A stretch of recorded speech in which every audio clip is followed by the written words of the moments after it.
In one of the more surprising trades of the offseason so far, Kyle Tucker gets traded from the Houston Astros to the Chicago Cubs for a package that includes three pieces: Isaac Paredes, Cam Smith, and a right-handed pitcher as well. 3-for-1, great deal for both sides. We'll dig into it and more next here at the Upside Sports Network.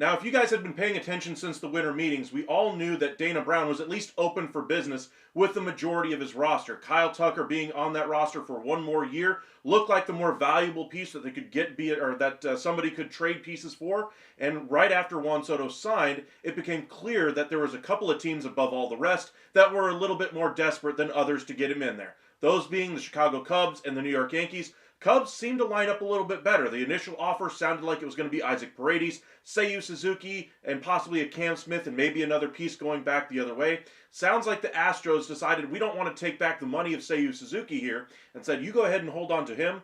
I would rather go out there and possibly go after Anthony Santander as well.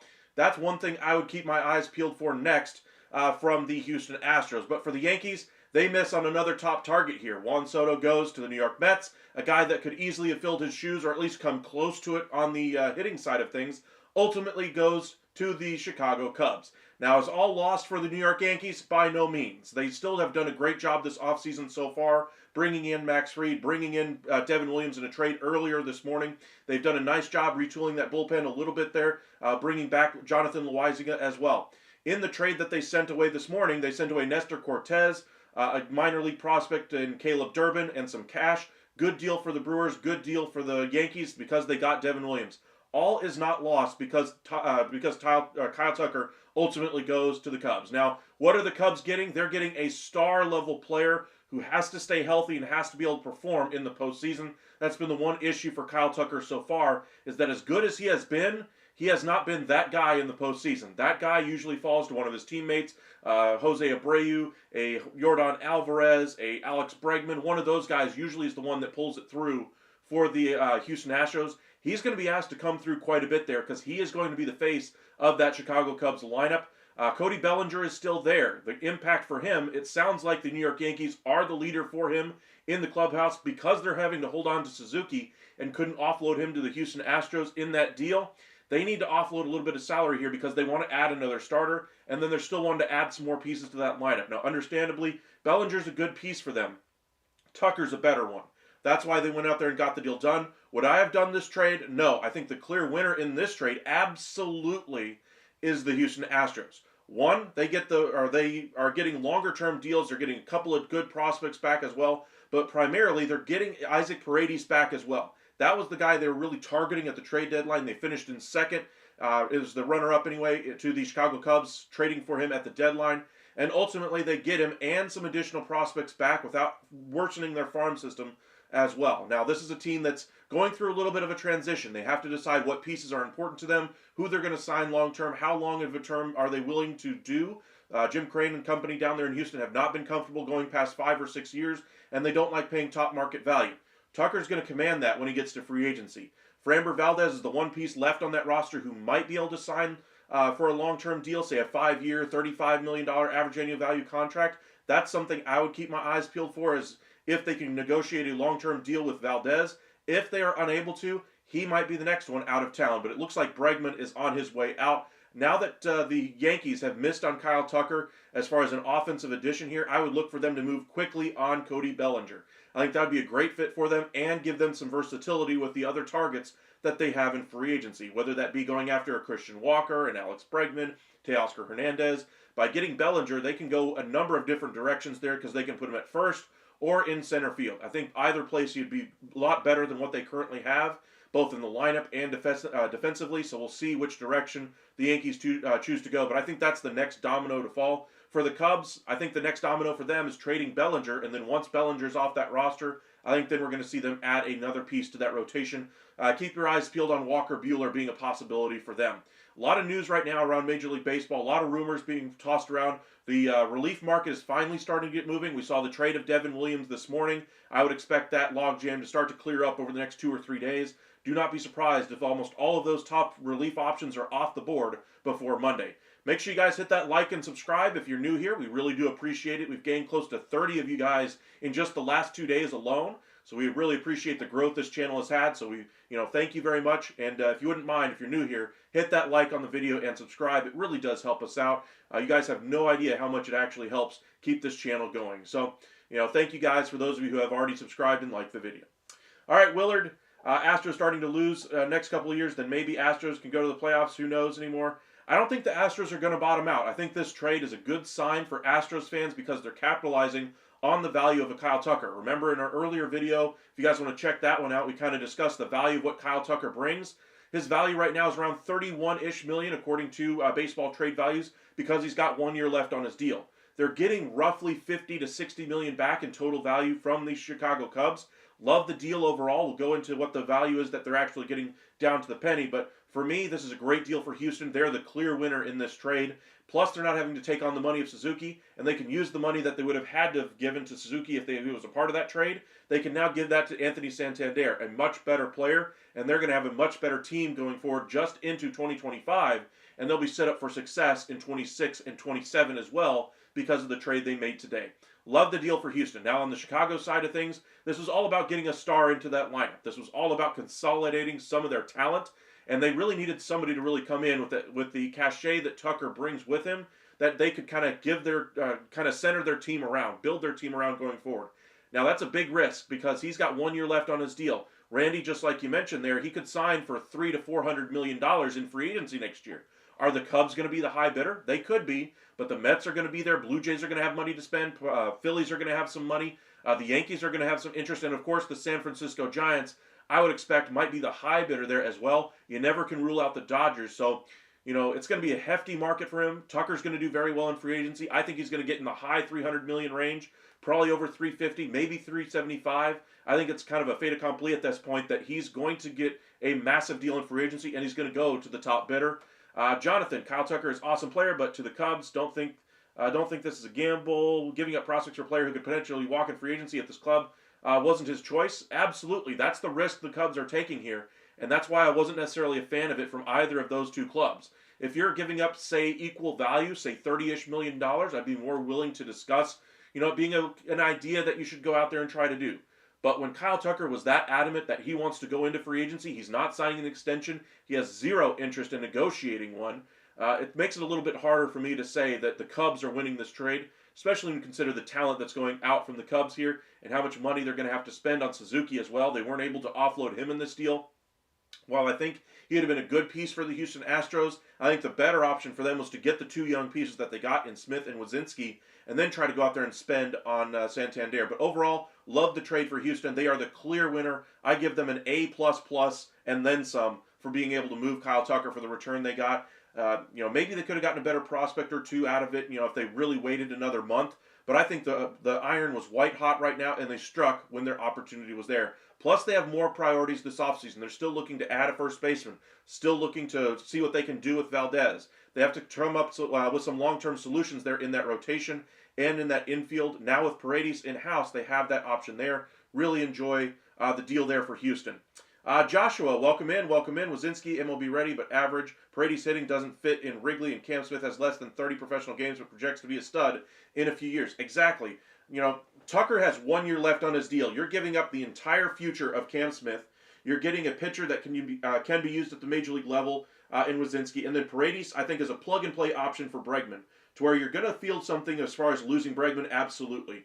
But you're not going to feel it nearly to the level that you would if you hadn't brought in Isaac Paredes. He can be a third baseman or a first baseman for you guys. So even if you don't sign Christian Walker, who I think is their top target in free agency, they can move Paredes over there and then sign a third baseman still if Bregman does indeed leave, which it looks like he will.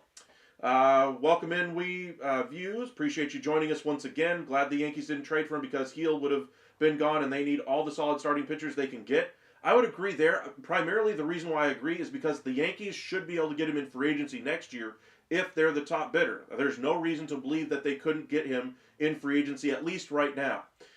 When you look at the trade pieces that they would have had to have given up, sounds like it would have been Heel, Jones, and then some. That's not exactly good for their long-term future there in New York. Of course, they could just break open the piggy bank even further down the line. But, for me, I'd rather hold on to the pieces that I got. And you're talking about a Rookie of the Year, just fresh off of a Rookie of the Year campaign from Luis Heel. He could be your next, big pitcher, homegrown guy going forward. So I wouldn't have done the trade myself. I'm glad the Yankees ultimately were outbid for him because I think it leaves them in better position going forward to recover from Juan Soto leaving town. They were able to go ahead and pivot to Max Fried. They pivoted to Devin Williams. I think they're going to get Bellinger, and they're still going to add more pieces. I like the way the Yankees are going to be set up for 2025 and future years, even with them missing out on a trade for Kyle Tucker. I think, in spite of the fact that they missed on Kyle Tucker, they're going to do even better over the next few years as a result. Belly trade is being held up by money. Absolutely. That's kind of been the issue for Bellinger trade for the last month or so now, is the money. Cubs really don't want to eat any of that money. And I'm sure that the Yankees are saying, hey, in order for us to take him, we need you to eat a little bit of that money because they're trying to save a little bit so they can still go out in free agency and bring in a Walker, a Bregman, a Hernandez, another relief pitcher, all kinds of options there. Dodgers need to pivot to Scott 4 for 66. That would be a massive deal. I don't think it's out of the realm of possibility.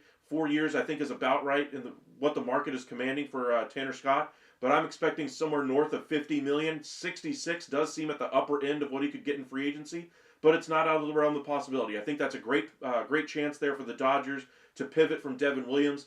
Devin Williams, I think, was the most connected reliever, trade or free agent, to the LA Dodgers. They miss on him. The trade would have been Gavin Lux, according to multiple reports out there, from the Dodgers to the Brewers. Brewers didn't need an aging shortstop that's had injury issues, no matter how good of a prospect he was at one point. They needed some starting pitching in there, and they get it with Nestor Cortez. Couple of big trades today. In case you guys are just joining us, Kyle Tucker was just traded from the Houston Astros to the Chicago Cubs. 3-for-1 deal here.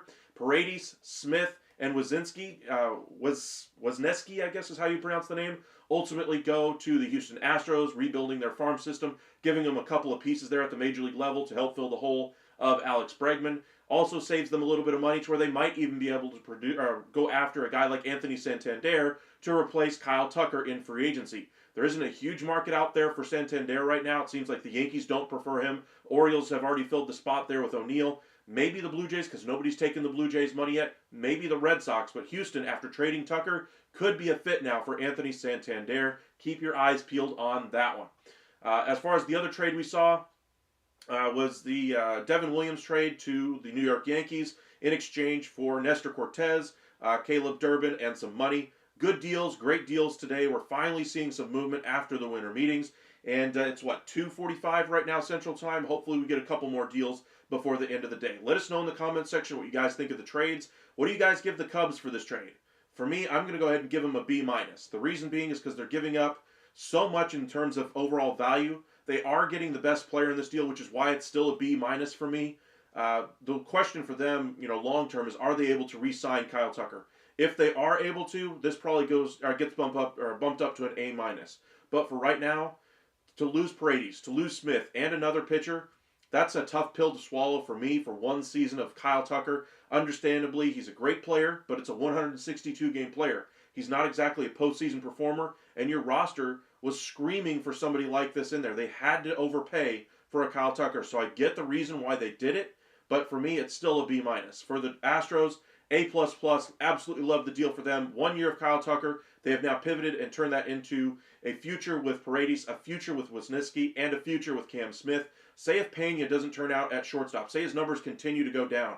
Now you have an option with Cam Smith that you can plug in there at some point, but we'll see, how this works out for Houston. I think they're going to be able to sign one of the free agents at first base and in the outfield that they would like, and I think they're going to be very competitive. I think they'll at least be in that conversation to win the division, if not the entire American League. I love the trade for the Houston Astros. Yankees still have more work to do. Those are kind of the three pivot points here. What happens with the Yankees? What happens with the Astros and the Cubs? Bellinger is the next domino to fall as far as trades. We're still holding up right now for Corbin Burns and Alex Bregman on the free agent market. The relief market could get going now with Devin Williams getting moved. But Bregman is seen as kind of a favorite for the Red Sox, the Blue Jays, the Tigers, Astros to a certain extent. The Phillies are said to be in there. And people are saying that he doesn't necessarily fit the Yankees. But now that they've missed on Kyle Tucker, I wonder if they just want somebody to come in and solve some of the issues. Welcome in, John. Welcome back. Appreciate you joining us once again. Any updates on the Orioles? Nothing as of yet. I wanted to touch on the Yankees as well. I was pretty hard on the Yankees yesterday for the clubhouse issues. Nobody had reached out to Juan Soto. Well, Juan Soto clarified the comments that he made at the press conference yesterday with the New York Mets. It sounds like he was getting so many calls from other sources trying to figure out where he's going to sign that he ultimately changed phone numbers. So I understand why it might have been difficult for them to get in contact for Juan Soto. But at a certain point, you know who his agent is. All you have to do is call up his agent, say, hey, I can't get a hold of Juan Soto. You have his new number, and then you could easily get it that way. So I'm still not letting the Yankees organization, the Yankees teammates, and Aaron Judge off the hook completely. It is still on them for them to still be able to reach out to their friend, quote unquote, on their team to be able to try to recruit him back. So I'm still going to hold them accountable for that. Understandably, it might have been more difficult, but at a certain point, it's a month and a half. You reach out to your boy, especially when he's the number one target in free agency. You're telling me you can't call his agent, Aaron Judge, and get his phone number? I think that would have been a lot more valuable, for them to be able to do that and for him to possibly return back to the New York Yankees. Ultimately, it sounds like he wanted to go to the Mets anyway, and even if Judge had made contact with Soto, there's no guarantee that he would have gone to the Yankees. But just from the outside looking in, it's not a good look for your star player who's supposed to be his closest friend on the team to have not reached out in a month and a half. I get it. You want to go on vacation. You want space away from the team. You've seen the guy's face for 6 straight months. We get that. But at a certain point, either you're boys or you're not. And clearly it tells me that, hey, we're office friends. We wave at each other, but the second I move on to my new employer, you're not going to hear from me again. We might be Facebook friends, and I might say happy birthday to you once out of every 5 years, but they're not exactly going to the movies or going to the bar, hanging out at each other's house. That would have been an issue for me if I was the Yankees front office.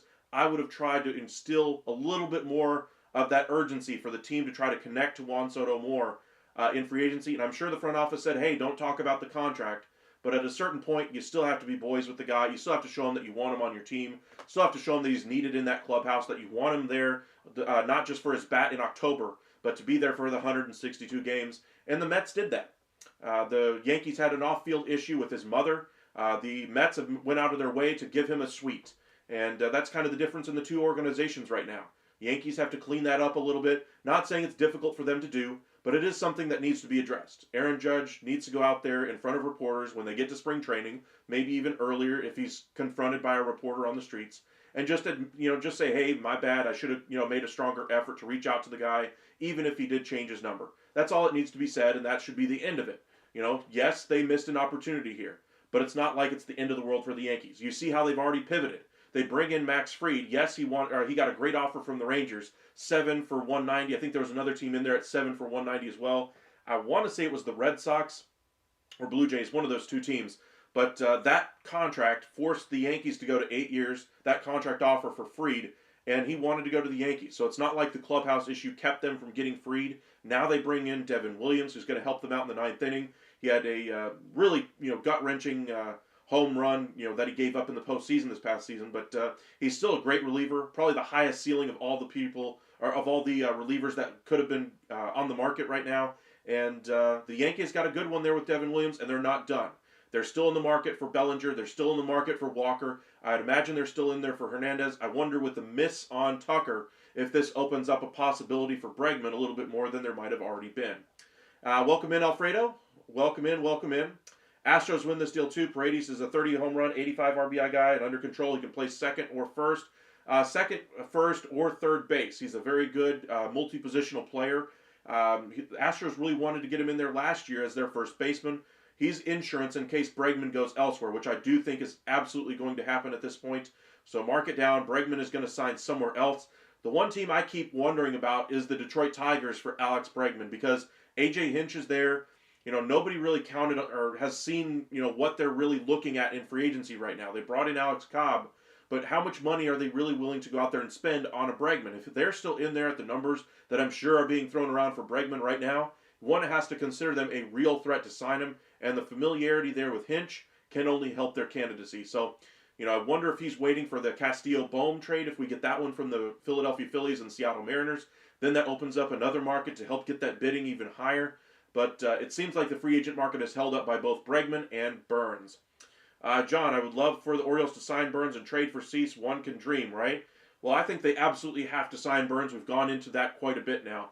As for Cease, he would be a great number 2, absolutely. But again, it gives me more issues with the way the Orioles are going about building their pitching staff. If they get Corbin Burns, I think the impact of losing the prospects for Cease diminishes a little bit. But for me, they have to get Burns. That's the first thing, the most important thing that they need to get done. And that's where I'd be focusing right now if I'm the Orioles. It sounds like they may be a little far behind the other teams in the race, though. Giants seem like they're the clear front runner according to multiple reports. Blue Jays right there with them. And then to a lesser extent, the Red Sox. And then even to a lesser extent, the Baltimore Orioles. Welcome in, Chicago Bears. Appreciate you joining us. If you guys are new here, make sure you guys hit that like and subscribe. Hopefully we'll get some more trade activity. But let's go ahead and dig around on Twitter, see if anything else is breaking at the moment. All right, Cubs reporter Jesse Rogers. Cubs fans asking what they're thinking. Well, first, they have to unclog their outfield. They have 3 right fielders at the moment. They will. Second, I think it's as simple as a star became available, which doesn't happen often, so they went to grab him. Team is going to make the most... team is trying to make the postseason in 2025 for the first time in a while. Tucker helps that cause. They'll figure out how long he's a Cub at a later date.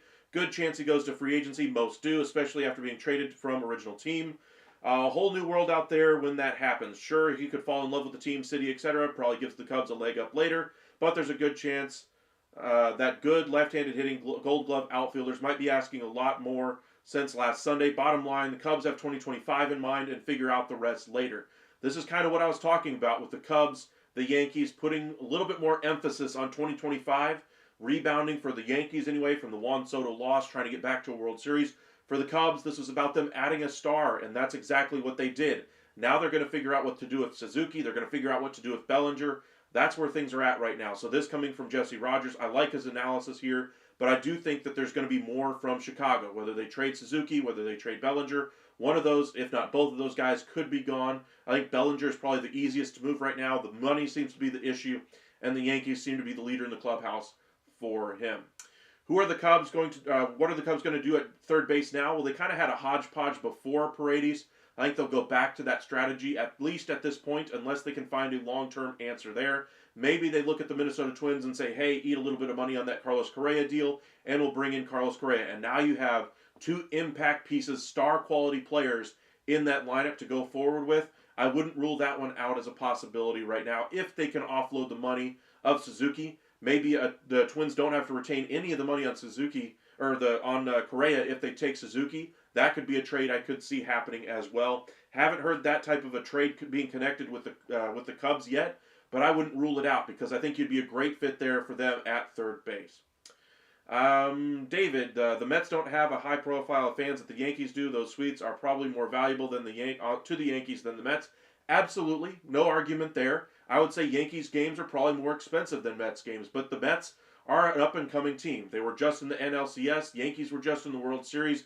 Yankees have struggled to win a series since what, the early 2000s, late 90s, or iteration. I think it's 2009 was their last victory. The last dynasty was 25 years ago at this point for any team in Major League Baseball. So, while the Mets suites might have been a little bit lower, it's still about doing the right thing for the player, doing the right thing for his family. Yankees, I think, not that they did the wrong thing, it's just that they could have done better. They could have done more. And so I think that impacted Soto's decision to some degree. Now, do I think that was the final, straw that broke the camel's back? No. But it does add up. I think the money being on the Mets side, 15 years, no deferrals, escalates to 805 to a $55 million AAV if they opt or if they cancel the opt out, and just that he gets to stay in New York. And maybe it's just a less pressure team going to the Mets. He gets to be the face of that franchise, whereas with the Yankees, he was always going to be second fiddle to Aaron Judge. But really like the deals that we've seen so far this offseason. Welcome back, Mark. Appreciate you joining us. I see your Yankees are being quiet so far. I wouldn't say that. They've been one of the more active teams so far this offseason. They've made a few different moves, bringing back Eovaldi. They brought in Jake Berger in a trade, 3-for-1 as well, but they didn't give up a top 15 guy to do it. Low-cost option to bring some pop in there. Higashioka was brought in. They brought in Jake Webb. So that's 4 additions to the Major League roster. And I do believe they're going to add another piece or two. They're looking at the relief market right now. I thought Devin Williams might have become a candidate for them. I thought Nathaniel Lowe possibly could have fit the New York Yankees. Then you possibly trade a Nestor Cortez to the Brewers. We kind of tied those two together yesterday anyway, with Devin Williams ending up in Texas. Ultimately, the Rangers look like they're going to hold on to Nathaniel Lowe at least at this current time, and the Yankees and Brewers get the deal done. Cortez essentially, and a piece for Devin Williams. Welcome back, Pedro. I want your opinion. You think the Cubs can add Tucker and Bellinger to the Yanks? And in return for a massive package, just an idea. I want your opinion. So your idea there, Pedro, if I'm getting your message there correct, is that now that they've acquired Tucker, they quickly pivot him and Bellinger together to the Yankees to get a huge package back. It's not a absolutely terrible idea. I'll put it this way, but I'll put it this way: it doesn't have a snowball's chance. They got Tucker to be the star on this team. They want to build out for 2025. Now, is it out of the realm of possibility at the trade deadline, if they're out of it, that they then would flip Kyle Tucker? No, it's not out of the realm of possibility. But I'm saying they're trying to win now. And so trading Tucker for whatever massive package of pieces that the Yankees would give up, I don't see that happening. I see them trying to offload Bellinger to try to save a little bit of money and invest that money in a starting pitcher and in a couple of bats, rather than going about and turning around and packaging those two together. Not a bad idea, but I don't think there's a snowball's chance of that one happening. Judge and Jeter both paid for their suites, sure, but again, you have to do right by the player. What's a suite cost for the Yankees? Say it's double the value of what the Mets suites are, or triple. That's a drop in the bucket compared to the $765 million that the Mets are going to spend on him total. So, you do right for your team. You look at the baseball card that the Pittsburgh Pirates put a bounty on for Paul Skeens. They're willing to give up a suite for a baseball card. Don't tell me suites can't be given away. Understandably, it's a Pittsburgh Pirates suite. I get it. But we're talking about a suite. We're not talking about $100 million in additional value. So let's slow down on the suite being the hindrance here. Heel, I think the trade puts the Astros as favorites to get Christian Walker, to be honest. Trade for Amber to get an outfielder and more pitching. Heel, not a bad idea. I think this does make them a favorite to get Christian Walker. I think this also gives them the opportunity to sign an Anthony Santander. So, not that they need to trade for Amber. I think he's the one guy they might be able to re-sign to a long-term deal, because his contract's probably only going to be 5-6 years anyway. So if you can get him to to agree to a long-term deal, he could be your ace on your staff for years to come. There's no need to trade for Amber right now unless you think you're going to lose him in free agency. Any news on Bellinger? Sounds like Bellinger could be on the way out to the Yankees. The sticking point there sounds like money. Let's see here. Yeah, I think Cohen would not be denied. Absolutely. Terry, Yankees need Bellinger. Couldn't agree more. I think they need to add a left-handed hitting bat, and the versatility Bellinger would bring would be off the charts, either at first base or in center field, DH. He would give them a lot of different options, the different ways they could utilize that lineup. And I would really like to see Bellinger in a Yankees uniform on opening day. Chicago Bears, if I ever need to hear some MLB news, I come straight to you. Appreciate everything you do. Well, thank you, my friend. Thank you. We do cover the winter meetings quite exclusively here at the Upside. We really like to do that, and then during the week we'll try to do updates all week long, keeping you guys updated. Since I'm off this week, I've decided to continue what we were doing during the winter meetings, having multiple live videos throughout the day. So we've already done a couple of them now today. A couple of big trades have happened now with Devin Williams. Now we get the Kyle Tucker trade. I imagine Bellinger is right around the corner. So we might do another emergency live as well, and then do our wrap-up live later on this evening. That's a lot of work, but I enjoy doing it for you guys. It's a lot of fun to cover baseball. It's fun to be able to discuss baseball with you guys. You don't exactly get that in the national media anymore. Talk radio isn't talk about Major League Baseball in the offseason at all. And so it's nice to see that we have such a growing fan base here. We had 90 people in our live yesterday discussing, just rumors that haven't happened yet. That's incredible. And now we're getting 55 people during the middle of the workday, 3 o'clock in the afternoon on a Friday, to discuss baseball. So we have quite the growing community. Hit that like and subscribe if you haven't already. It's a lot of fun. Join us. We're here to discuss baseball. We also cover the NBA, NFL, and the NHL. But in the offseason, we really like to focus on baseball because there's so many different avenues, so many different things that can happen. We cover all the different trade deadlines for all 4 major sports. So make sure you guys hit that like and subscribe and join us because we're going to have it for you here. All the different sources that possibly could have all the different rumors and information, we'll have it all here for you. So you only need one source for all that information. Appreciate you guys joining us. And, let's get into some of the other headlines. Check in on something else here. Bob Nightingale says, Cubs pull off a whopper landing Kyle Tucker. Yankees also were deep in talks but balked at the demand for Rookie of the Year winner Luis Gil and prize prospect George Lombard Jr. Let's look at the Yankees' top prospects. Lombard was the number 3 prospect. Tells me there was no chance in hell they were going to give up Spencer Jones in that deal. If the Yankees weren't willing to do those pieces there, I think that was a clear indication it was never going to get done, especially when you look at the package that the Cubs just gave up for him. Just really great deal here for Houston. They're the clear winners in this one. Ultimately, I think the Yankees made the right decision to not make the trade. There's still opportunities to improve this team without trading away your farm system. And I love the trade here for the Astros. Cubs are taking a big risk here, getting in the star, the better player. They have to sign him long term for this to really be worth it. But we'll see. Mr. Wynn, let's go Cubs, man. Great player, man. That's what we needed. Exactly. They did need a star in there. I think the price was a little high, obviously, but they did need a star in there. Did you see Carlos Baerga posted something about Santander possibly going to the Astros? Not sure if he can be trusted. Who had it first? Right here. This guy. I told you guys Anthony Santander would be a great fit for the Houston Astros. You look at the deal, it was long rumored that Seiyu Suzuki would be the piece coming over. His value, or his contract anyway, was around $18 million. Instead of bringing him in, you decided to go a couple of young guys in Smith and Wazinski. Bring in Paredes, of course. But now instead of spending that money on Suzuki, you can go out there and spend it on Santander for a couple million more and get a better player. Absolutely the right decision. And boom. Thank you, Mark, for pointing that one out. Carlos Baerga, by the way, has a really good sources for some of these sneakier trades out there that you don't see coming. So, if you guys want to, follow him on Twitter as well, he's a guy I would be interested in.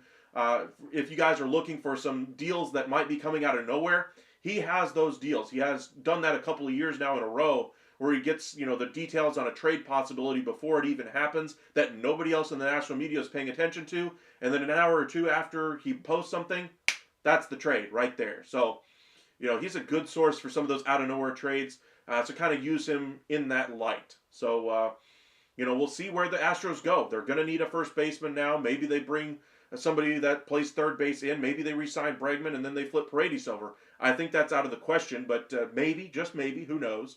But I think Santander would be a great fit for them to fill the shoes of Kyle Tucker. Christian Walker, I think they have the money to do that now because they didn't take on the money of Suzuki. And then, of course, they're going to try to trade Ryan Presley as well. There's a lot of avenues for the Astros to improve. That's why I give them an A++ on this trade. Love this trade for Houston. I'm a Texas Rangers fan. I used to root for the Houston Astros back in the day when they had Bagwell and Biggio and Berkman, Moises Alou, Richard Hidalgo, Brad Ausmus. In that group of players, the group that had Roger Clemens and Andy Pettitte come in as the the hired guns in that rotation, the Roy Oswalts of the world. That was the Houston Astros team I could root for. The iteration of the team that I couldn't stand was the Carlos Correa, the George Springers of the world. That team, the chest out, cocky team, I couldn't be a fan of that, especially when I was a Rangers fan. So it's nice to see them, pivot away from that type of player, but still maintain the swag, the ability to perform at the major league level. And I'm starting to root for them a little bit more again. So, as an Astros, hater for years, the last few years anyway, it's nice to see them turn the corner from that type of a team to this new era. And bringing in Paredes, I think, is going to extend their championship window here. I think they're at least going to be in contention to win the division and could very well win the series because of this move. I think it extends their championship window. And who knows, if Pena continues to struggle at the major league level, now you have some options at the minor league level that you can count on to step into his shoes if he falters. A lot of opportunities here for Houston the rest of the way this offseason. Possibly bringing back Bregman. I think that one's almost a 0% chance, but you still got to put it on the periphery. More likely is bringing in Walker. More likely is bringing in Anthony Santander. More likely is them offloading the deal of Ryan Presley. And then, of course, if they're unable to come to a long-term deal with Framber Valdez and they don't think they can sign him in free agency, they could do exactly what they just did with Kyle Tucker. There's so many teams out there that need starting pitching still. Do not be surprised if they move Framber Valdez if they can't get something done by, say, January 15th. Somewhere around there. Speaking of January 15th, Roque Sasaki is expected to sign sometime between January 15th and January 23rd. He has already been posted. He has meetings already on the books with the Padres, Rangers, Mariners, the Giants, and the Dodgers. The Cubs have yet to line up a meeting. I'm sure they will get one. I've yet to hear of a meeting being scheduled yet anyway. Mets are said to be getting a meeting at some point. Same thing with the Yankees. All of the major league teams should be looking to bring in Roque Sasaki. But it's good to see that we're starting to see a little bit of movement on the Sasaki, saga. We'll see where he goes, where the meetings go, where he ultimately feels like would be his best spot to perform. Dodgers are still seen as the heavy favorite, but we'll see where he goes. Let's see here. Heel, if we get Santander and Walker, we get an automatic A++. I think for the offseason, you'd get an automatic A++ at that point, not just for the trade of Tucker. There's still some holes in that lineup, still some work to do, but they have the ability to go out there and do it now after saving some money on the Tucker deal. Cubs are more likely to trade Cody Bellinger, absolutely. TC Steels, welcome back, welcome back. Astros suck, I don't know about that one. I mean, we'll see where he goes, where Sasaki goes. I just saw your other comment there, Sasaki to Texas, please. I'm rooting for that one. But the Astros, to me, are starting to turn the page from a team that you couldn't really root for if you weren't a fan of the Houston Astros on the national side of things. Say you're just a fan of baseball. It's hard to root for a team that has that much bravado, that much cocky energy coming in, and they lived up to some of it, sure. But it's hard to root for a guy like that. More often than not, you're going to root for the underdog. You're going to root for the other team no matter who it is. And it's nice to see them pivot to a team that you might be able to cheer for again. Dusty Baker was a guy you could really cheer for. Now this new iteration of the team, Kyle Tucker was a player I could have cheered for. Alex Bregman was a little tougher, but now you're starting to see, the Yordan Alvarez's. Now we're going to have Isaac Paredes there. Christian Walker's a guy you could cheer for. Santander's a guy you could cheer for. The Astros are kind of turning their page to the next group of successful Astros teams. Always been loyal to the Rangers and Astros. The only time I hated the Rangers is when they traded Michael Young. He was the OG Altuve to me. And he should have ended his career in Texas. To me, I wasn't necessarily a fan of the trade for Michael Young, but they had to do something. The money wasn't necessarily working, and Michael Young still wanted to play every day. Rangers didn't have a spot for him on the team, so I get the reason why you don't like losing your franchise icon. But he came right back to Texas. It's like Emmett going to the Cardinals at the end of his career. How many people really think about Emmett in a Cardinals uniform? Everybody remembers Emmett as a member of the Dallas Cowboys, not a member of the Arizona Cardinals. And while he was gone for a year or so, he's going to be a Texas Ranger for life. We'll put it that way. JG, Blue Jays and Astros two-team race for Santander. That's kind of what I think it's going to come down to. If maybe the Red Sox would be the third team in the mix there, but I think the Orioles have moved on from Santander. He's going to find a new home elsewhere. Dodgers don't have interest there. The Yankees don't have interest. I think the Blue Jays were going to be the favorite for him because nobody's taken the money yet from the Blue Jays. Red Sox have done a nice job bringing in Crochet, Chapman. They're looking for some more bullpen help. They could go out on the trade market, bring in Nolan Arenado as well. But a three-team race sounds about right for Santander. Blue Jays, Astros, and Red Sox. I think the Astros now entering the market here might be able to throw a little bit more money on the table than was originally thought. And they're a little bit closer to winning than even I think Blue Jays fans would like to admit than where the Blue Jays are. Blue Jays are right on the precipice of having to go into a complete teardown here. If things don't work out this season, their front office could completely be hauled over. Their manager could change. That's a lot of uncertainty in that organization. They're going to have to overpay free agents in free agency, and they haven't gotten anybody to take their money yet. A lot of question marks around Toronto. Not a whole lot of answers. Sasaki to Texas, please heal. That's what I'm hoping for. I think every fan base is hoping for Sasaki. It's not often a 23-year-old ace comes on the market for only $5.1 million in international bonus pool money. All the baseball clubs around Major League Baseball should be in his market. Dodgers are still seen as the favorite, but I don't think anybody is necessarily out of the picture here, aside from like maybe the Miami Marlins, for instance. They've got a lot of starting pitching. I don't think he would go there. I don't think they should waste their time. But all the teams should be in there for Sasaki, outside of maybe the Marlins. But we'll see what happens. If you guys are just joining us, make sure you guys hit that like and subscribe. Really appreciate that.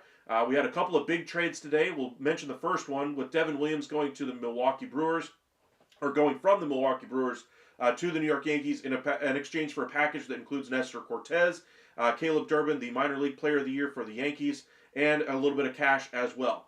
Brewers get an A++ for this one. They get the Yankees to pay down some of the Contreras contract. They get another good piece for their infield going forward. If some of their young pieces start to falter, they got Durbin now to step in. But the biggest piece for them is they get Cortez, and he's a guy that they might be able to extend as well. They needed some starting pitching, and they got it in this deal. Meanwhile, for the Yankees, they solved the back end of their bullpen with Devin Williams. I still think they're going to add another piece here, but the Yankees do very well in this trade, and they now can pivot to their top target, which was Kyle Tucker. Tucker, the second big trade of the day, goes to the Chicago Cubs in exchange for three pieces: Isaac Paredes, Cam Smith, and Wazinski, another Major League ready pitcher, going to the Houston Astros. Really like the deal for the Houston Astros side of things. They get the better end of this one with Paredes filling the hole of Alex Bregman, maybe even over at first base if they get Alex Bregman back, which I think is almost a 0% chance, but there's a possibility still. They also don't have to take back the contract of Seiyu Suzuki, and they're now able to go out there and spend the money on a guy like Christian Walker or on Anthony Santander or both. They still have a couple of guys that they can trade, most notably Ryan Presley is going to be moved somewhere this offseason. He's a great closer option. Maybe he's a guy that would fit the New York Yankees. Maybe he's a guy that fits the LA Dodgers now that Williams is off the board. I don't think there's a trade there between the Rangers and Astros, though. I don't see them trading between the two clubs. So as much as they would love to have Ryan Presley as a closer, 1 year, $14 million, I don't think it's going to happen. The free agent market, you have Tanner Scott out there and Kirby Yates on the relief market. That market is going to get moving quite a bit here in the next couple of hours, or a couple of days anyway. But the trade for the Cubs, this is all about them getting the star player in Kyle Tucker. Granted, he's got 1 year left on this deal. For me, this is a B- trade for them. They should have held off and waited until free agency, but I get the need to try to win in 2025. They wanted a star player in that lineup. They get the deal done, and if you extend him, that B- turns quickly into an A- as well. So, I really like the acquisition from Houston's standpoint, though. They're better structured now for the long-term future of that club. It looked like they were running off a cliff, though. You look at the players that they've lost in recent years, with Springer leaving, Correa leaving, Verlander leaving in free agency, and then trading away the rest of your prospects to bring him back. Now he's a free agent again. Garrett Cole left. The writing is on the wall that this was coming to an end for Houston, and they did a great job pivoting 1 year of Kyle Tucker into a great future with all three pieces. Love the trade there for the Houston Astros. A++ for me. It also helps us Rangers and Astros fans that Mariners don't know how to win in the clutch, and Angels and Oakland can build a team. So it's our division to lose the AL West. It's all Texas. Absolutely. I do believe the top two teams are the Rangers and the Astros, barring an addition to the lineup for the Mariners. Mariners, I think, have the best rotation. I think they're right up there with the best rotation in all of baseball. Dodgers are right there in that conversation as well. Yankees to a lesser extent, Rangers to an even lesser extent because of the injury red flags there. But for me, that Mariners rotation is legit. That bullpen is legit. They need a right-handed hitting first baseman. They need an outfielder. They need more depth in that lineup. They need more protection in that lineup for Julio Rodriguez. We'll see what they decide to do. They are another team that's in the mix here for Cody Bellinger. So while the Cubs are not willing to eat some of the money for him to go to the New York Yankees, if the Yankees are adamant about the Cubs eating some of the money, if the Mariners are willing to do it without eating money, they're going to be the team that gets him. Another trade to kind of keep an eye out on for the next 24 to 48 hours is Alec Bohm and Luis Castillo. I keep hearing their names, both of them in the trade market over the last couple of days. The energy seems to be growing around Philadelphia to do something now that the free agents have started to come off the board. And if they want Alex Bregman, that's what I think Alex Bregman is kind of holding up for, is to see if the Phillies move Bohm. If they do, expect things to really kick into high gear between Bregman and the Phillies. As it stands right now, I think it's really a three-team race between the Red Sox, the Blue Jays, and for the Detroit Tigers. Yankees, to a lesser extent, now that they've missed on Tucker, could turn their attention to Bregman. A lot of opportunities right now for all teams to improve. Got like 51 of you guys in the chat right now. Be sure to say hi, hit that like and subscribe. Really does help us out. But, there's a lot of irons in the fire for a lot of teams right now. Texas is going to add a bullpen option or two in the next week or two. Chris Young is always active in the week leading up to Christmas. He's already made 4 Major League additions to this roster, and we're barely, a month and a half in? Almost all of those additions have come in the last week and a half, and he's not done. He's still looking to build out this roster. Do not be surprised if you see some headlines this weekend from the Texas Rangers having their fingers in pots that you weren't necessarily expecting them to. Remember the Max Fried signing? The Rangers were in there at 7 for $190. Remember the Detroit Tigers as well for Alex Bregman, and they're also in there for Kirby Yates. Detroit is going to be a player in free agency this year. They have their toes in a few of the other free agents that are still on the board. So we'll see if they can pry one of them to Detroit. So thank you guys for joining us today. Appreciate y'all's energy joining us in the chats. Hopefully the Orioles get their camp right and be able to sign a Corbin Burnes. They have to bring in a starting pitcher. If they don't, I still have question marks about the clubhouse for the Yankees. Astros, pivot very well here from Kyle Tucker and bring in a couple of big pieces for them. Really like the deal there. Heel, if CY and you do get Sasaki, if he's still available, would you just say why not and get Bellinger for the outfield? Rangers have been connected to Bellinger before. If they get Sasaki and save money on a starting pitcher, they now add one of the other guys in that rotation to that bullpen. They increase their depth. If Bellinger's still on the market in, say, February, possibly. But I think Sasaki, like I said, is not going to sign until between the 15th and 23rd of January. If Bellinger's still on the team there by then, I think the Rangers would at least kick the tires on it. But I don't think it's overly likely even at that point. Welcome in, Texan. Appreciate you for joining us once again. Actually, I think this is the first time I've seen you in here, so appreciate you joining us. Sasaki was not part of the trade. Suzuki was the guy I think you're trying to reference. He is not part of the trade going back to Houston. Really smart move there by Dana Brown, not taking on the money of Suzuki, because I think it gives them more options to go after a Christian Walker, to be able to sign an Anthony Santander or both of them and solve some of their issues. Really like the move for Houston. Again, A++ for them. Absolutely love the trade. Understandably, they were walking this thing all the way up to the wire with this core group of players, and they did the right thing here. They pivoted. They traded 1 year of Tucker into an entire future with 2 pieces there in Smith and Wisniewski, and then also with Isaac Brady. So really valuable piece that you have a future with there as well. Dom, welcome in. What do you think of the Yankees do next? I think Tucker was the guy to get. I don't see long-term contracts for guys like Bregman, Alonso, Santander, etc. I would agree there. I think Santander is out for the Yankees. I think they're going to pivot to Bellinger first and foremost. Then they're going to look at Walker for first base. Bregman, I think with them missing on Tucker, I wonder if this makes them revisit the idea of Alex Bregman being the bat that they bring in this offseason. So while I think Bregman is far less of a solution for them, I think it's a little more on the radar now than it was, say, 2 hours ago when Tucker was still available. Alonso, I do think, is going to go back to the Mets. I don't think there's any chance he signs with the Yankees at this point. Welcome in, John. Hope the Yankees get their relief help. Absolutely. Now we're starting to see relievers move. Devin Williams goes. We could see Ryan Presley here in the next couple of days. We could see Tanner Scott sign and Kirby Yates all by Monday next week. So make sure you guys hit that like and subscribe. We'll keep you guys updated here at The Upside. Follow us over on X at UpsideSN and on Facebook, Upside Sports Network. Thank you guys again for joining us. Couple of great trades so far today. Hopefully the magic keeps going. We'll check in on Twitter here real quick just to make sure nothing else is going on. Just want to make sure here. There's the numbers since 2021 between Soto and Tucker. Very comparable players. Left-handed pitcher Eric Lauer has a non-roster invitee deal with the Blue Jays. Blue Jays make a move there. Fulmer, the Red Sox are considering moving Fulmer to the rotation. How many times is this guy going to be shuttled between the bullpen and the starting rotation of whichever team he's with? I mean, remember the time he was with the Tigers? I mean, come on now. Give the guy some familiarity. Maybe he wants to go to the rotation. But if I'm the Red Sox, I would rather go, and get a proven starter at this point. Fulmer's done well in the bullpen. Keep him in the bullpen. Let him get comfortable in that role. You think Paredes will play first base? If they get Bregman, I think he will. But if they don't, I think he probably plays third. And their preference would be to bring in Christian Walker. Remember, they were really hot after Christian Walker and Paredes at the trade deadline last year. Walker's a free agent right now. They just brought in Paredes. They have money to go out there and spend on Santander to fill the spot left by Tucker. They're going to have more money left after they trade Ryan Presley. I think those are the top two targets for the Astros right now. I wouldn't be surprised if they ended up getting both of those guys. Let's go ahead and scroll just a little bit more, see if anything else is happening here. John Heyman, Yankees did not want to part with both Luis Gil and George Lombard in their package for Tucker. They view Gil as a potential number one. Never got especially close. Not a surprise there.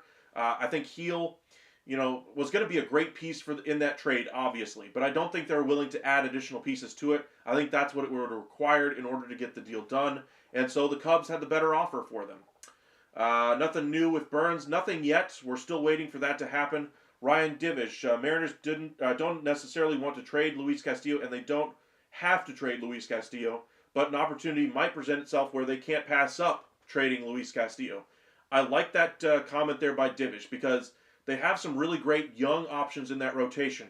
If they can trade Castillo's money and still improve their lineup, they still have the rotational depth to be able to, have a really good rotation there in Seattle, even if they lose Luis Castillo. They're still in there for Roki Sasaki. There's nothing to say that they wouldn't be able to sign him if they moved Castillo. And by adding to that lineup, that might even help their pursuit. Alec Bohm has been one of the most mentioned names as far as a trade possibility there for the Mariners. Maybe you eat a little bit of the money on Castillo and bring in Bohm. And then, of course, the Cody Bellinger rumors as well. But for all intents and purposes, it sounds like the Yankees are the team for Cody Bellinger. I wouldn't be surprised if that's the next big trade we see. Appreciate you guys joining us. Thank you guys for joining us at 2, 3 o'clock in the afternoon. Couple of big trades today. Hopefully we get some more. But we'll be live with you guys again around 8, 9 o'clock this evening, recapping all the activity from today. So be sure to join us then. Thank you guys for joining us. Hit that like and subscribe, and we'll see you later on.